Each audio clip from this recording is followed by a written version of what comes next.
محرم الحرام کے حوالے سے جو خاص عبادت ہے وہ کیا ہے؟ روزے کی.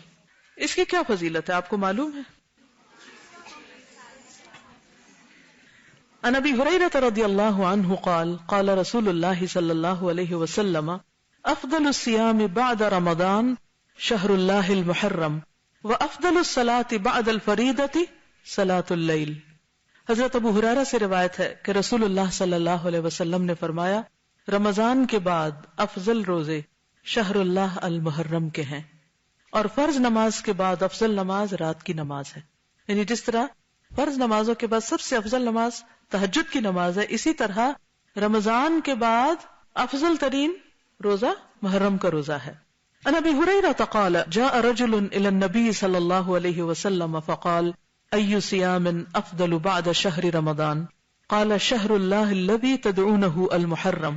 ابو ہریرہ سے روایت ہے کہ ایک آدمی نے نبی صلی اللہ علیہ وسلم کی خدمت میں حاضر ہو کر کہا ماہ رمضان کے بعد کون سے روزے افضل ہیں؟ آپ نے فرمایا اللہ کے اس مہینے کے جسے تم لوگ محرم کہتے ہو.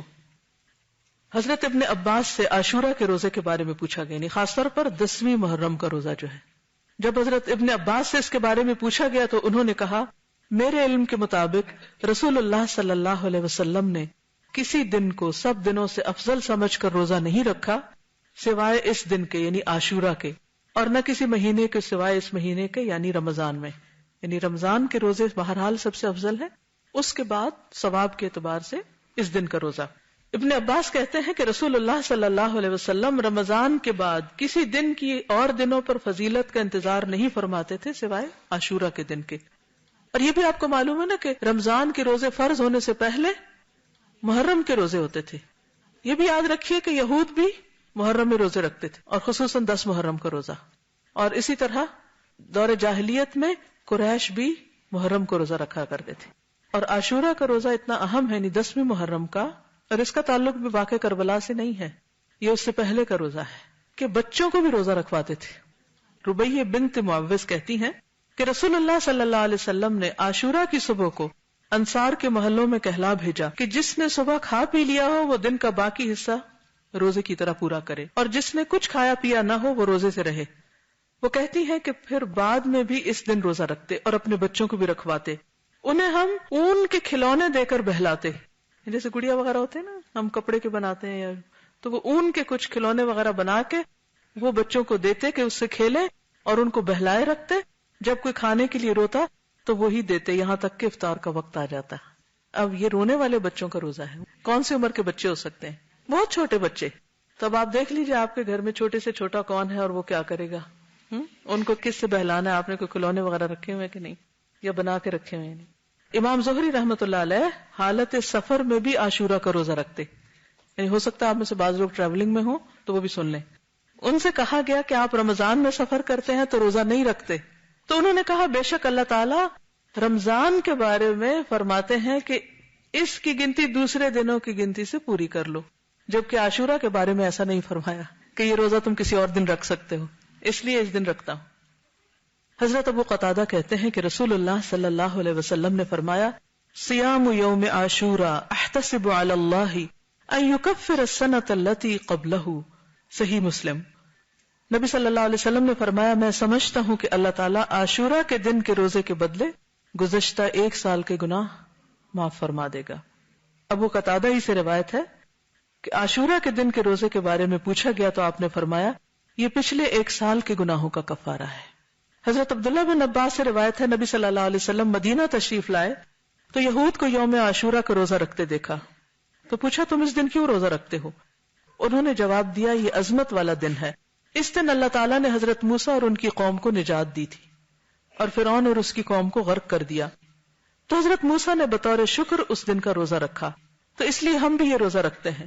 تو آپ نے فرمایا موسیٰ علیہ السلام سے تمہاری نسبت ہم زیادہ قریب ہیں، یعنی ہم زیادہ ان کو فالو کرتے ہیں، اس لیے نبی صلی اللہ علیہ وسلم نے خود بھی روزہ رکھا اور صحابہ کرام کو بھی روزے کا حکم دیا.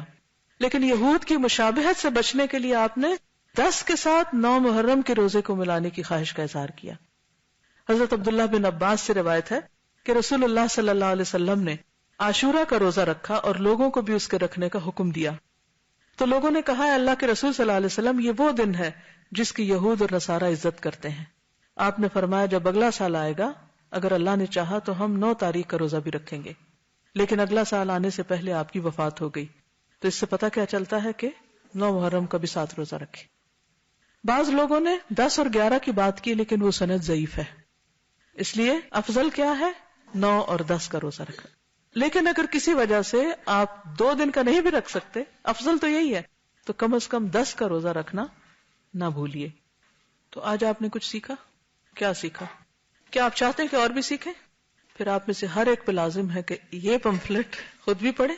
جو میں نے باتیں کی اس میں سے بہت سی باتیں اس میں مختصراً ٹو دا پوائنٹ لکھی گئی، اور اس پمفلٹ کو کسی نہ کسی کو دیں اور پڑھ کر سنائیں اور اس تک پہنچائیں. یہ منیمم ہے. 7 بھی کر سکتے ہیں، 10 بھی کر سکتے ہیں، اور اس سے آگے جتنے چاہیں بڑھا لیں.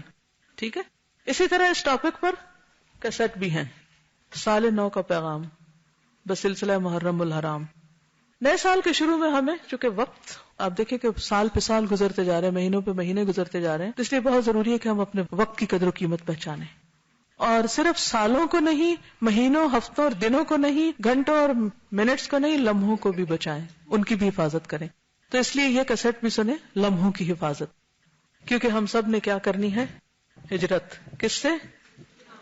اپنی بری عادتوں سے، گناہوں سے، سستی سے اور دنیا کی محبت سے. صرف جسمانی ہجرت نہیں، مائگریشن آف ہارٹ بھی ضروری ہے. ٹھیک ہے. دل بدلے گا تو زندگی بدلے گی.